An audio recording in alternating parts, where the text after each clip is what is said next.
So I have a Honda pressure washer here sitting over to my left. It's got the Honda engine GCV160. I went to start it the other day and it would not start. I watched all the YouTube videos and then followed the recommendations. I took the carburetor out, which this is the one I took out. I cleaned it out with carb cleaner, put it back on, still wouldn't start. And after about an hour and a half, I said, that's it. I am going to buy this kit because it's got everything that I need. I can just slap it on there with the new carburetor and it's going to work. Fingers crossed. And we'll find out that in a minute. So I haven't used this at all. I just got this today.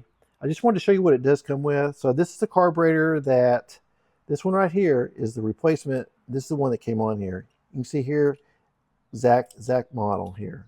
Zach replacement. Everything looks just the same.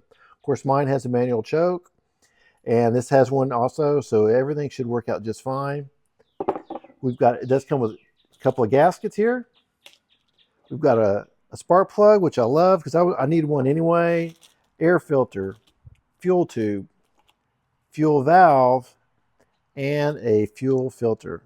So this is a pretty good deal that it all comes compact here. It's got everything that I need. What I'm going to do now is go ahead and put it on and then try it out and see if I can get it started again. I'm just about done. I just have to finish putting in my gaskets and tighten down the bolts, and then we'll give it a try. All right, here's a moment of truth. I'll put it on.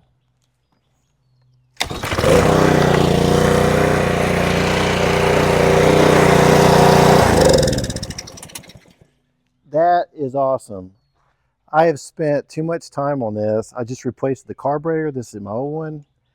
And now it works. It was just so simple.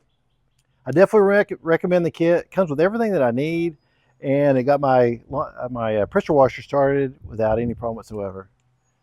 Hope you found this helpful.